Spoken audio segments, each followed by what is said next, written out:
हे बघा मी घेतले राशनचे तांदूळ आणि तांदूळ मोजून घ्यायचे, आपल्याला किती इडली पाहिजे त्याप्रमाणे. तर मी घेतले हे बघा 1 डबा आणि हे 2 डबे तांदूळ घेतले मी. तुम्ही वाटीचं कशाचं पण माप घेऊ शकता. हे दोन डबे तांदूळ घ्यायचे आणि हे तांदूळ व्यवस्थित साफ करून घ्यायचे. आणि मग उडदाची डाळ आपण अंदाजे नाही घ्यायची, मोजून घ्यायची. जर तुम्ही 2 वाटी तांदूळ घेतले असेल तर अर्धी वाटी, अर्धीपेक्षा थोडीशी जास्त डाळ घ्यायची. हे बघा एवढी डाळ घेतली मी. आणि आता हे व्यवस्थित धुवून घ्यायचं, साफ करून घ्यायचं. आणि मग आपण कमीत कमी हे 4 तास भिजू द्यायचे, 4 ते 5 तास भिजू द्यायचं फक्त, जास्त वेळ पण नाही भिजवायचं. जर इडली आपल्याला उद्या सकाळी करायची असली तर आज सकाळीच आपण हे भिजायला टाकायचं. तर हे बघा मी तांदूळ व्यवस्थित धुवून घेतले आणि डाळ पण धुवून घेतली. 4 ते 5 पाण्याने तांदूळ धुवून घ्यायचे आणि डाळ पण व्यवस्थित स्वच्छ धुवून घ्यायची. आणि याच्यामध्ये पाणी टाकायचं, हे तांदूळ बुडेल इतके नाही, म्हणजे जास्त पाणी टाकायचं, थोडं जास्त टाकायचं पाणी, जेणेकरून ते तांदूळ भिजले पाहिजे व्यवस्थित. आणि डाळीत पण तसंच जास्तच पाणी राहू द्यायचं, म्हणजे ती डाळ भिजते. आणि जर तुमच्याकडे जर सफेद डाळ नसेल, जर काळी डाळ असेल तर डाळ भिजत टाकताना डाळ व्यवस्थित धुवून घ्यायची आणि भिजत टाकताना त्याच्यामध्ये गरम पाणी टाकायचं. आणि जेव्हा डाळ भिजल तेव्हा ते व्यवस्थित धुवायची, म्हणजे ते काळे जे फोत्रे असतात ना ते पूर्ण निघून जातात. तर चला हे बघा 5 तास आपण तांदूळ भिजू दिले आणि ही डाळ पण भिजू दिली, उडदाची डाळ आहे. आणि आता आपण हे मिक्सरमधून बारीक करून घेऊ. जास्त बारीक नाही करायचं, जास्त जाड पण नाही करायचं, शक्यतो बारीक करायचं पण जास्त बारीक नाही करायचं. तर हे बघा अशा प्रकारे आपण डाळ दळून घ्यायची. हे तुम्ही बघू शकता,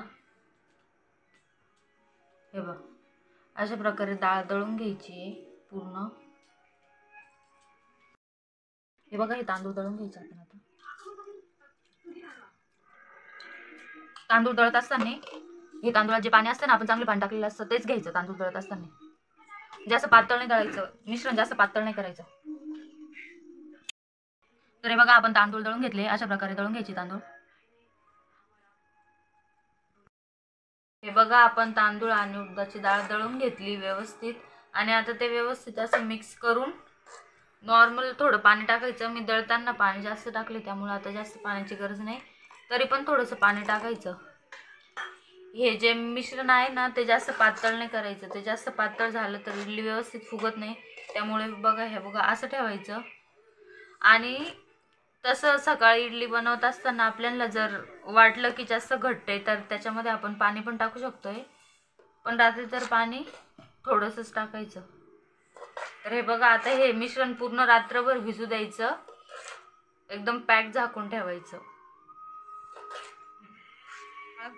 दळून भिजत टाकली होती तर हे बघा किती छान फुगलंय हे मिश्रण.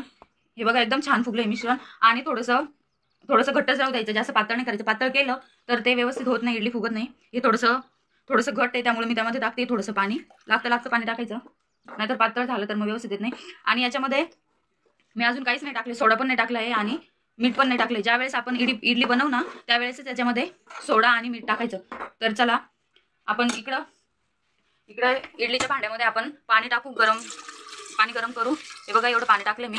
आणि इथं आपण जेव्हा भांड्यामध्ये पाणी टाकू ना तेव्हा इथं पण मीठ टाकायचं, थोडंसं नॉर्मल थोडंसं मीठ टाकायचं, म्हणजे छान लागते इडली. आणि जर लिंबू असला तर लिंबू पण तुम्ही खाली ठेवू शकता, लिंबूच्या खापा. चला आता आपण याच्यामध्ये चवीनुसार मीठ टाकून घेऊ. तर हे बघा मी टाकते चवीनुसार मीठ. व्यवस्थित असं कालून घ्यायचं, व्यवस्थित मिक्स करून घ्यायचं असं. आणि हे बघा आता आपण इडली बनवणार आहे तर आपण त्याच्यामध्ये टाकू थोडंसं सोडा. सोडा टाकल्यानंतर व्यवस्थित असं मिक्स करून घ्यायचं. तो सोडा पूर्ण मिश्रणामध्ये मिक्स झाला पाहिजे.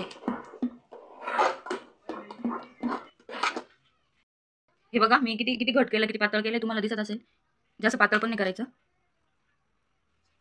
हे बघा आपण याला आता साईडला ठेवू आणि आपण पाणी गरम करायला ठेवलंय तोपर्यंत आपण या इडलीच्या भांड्याला तेल लावून घेऊ. तर हे बघा असं तुमच्याकडे ब्रश असेल तर ब्रशने पण लावायचं तेल. हे बघा अशा प्रकारे आपण तेल लावून घ्यायचं भांड्याला व्यवस्थित, पूर्ण चौकडून पूर्ण भांड्याला तेल लावून घ्यायचं व्यवस्थित.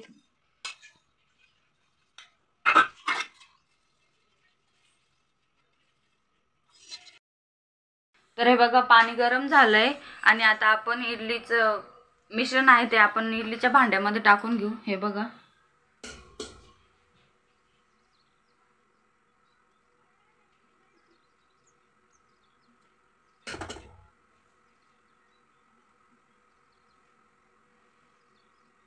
आता हे आपण ठेवून घेऊ इडलीच्या भांड्यात.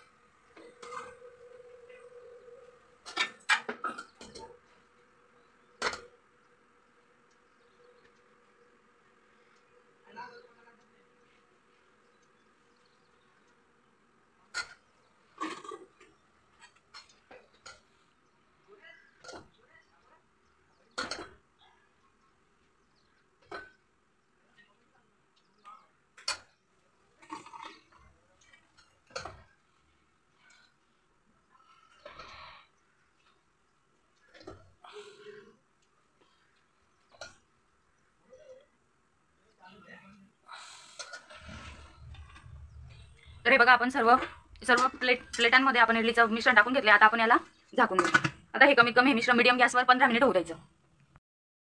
तर हे बघा आपली इडली झाली. हे बघा किती छान फुगली इडली.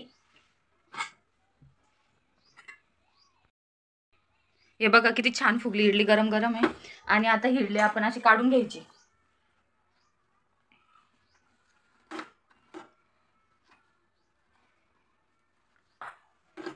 चटके बसते. हे बघा अशी काढून घ्यायची.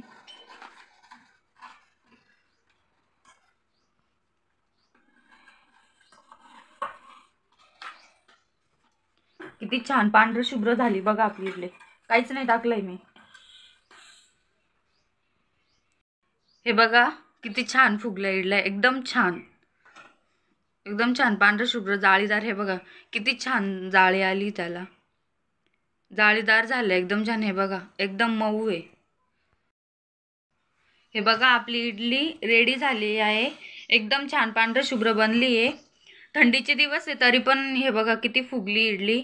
तुम्हाला माझी रेसिपी आवडली असेल तर चॅनलला नक्की सबस्क्राईब करा.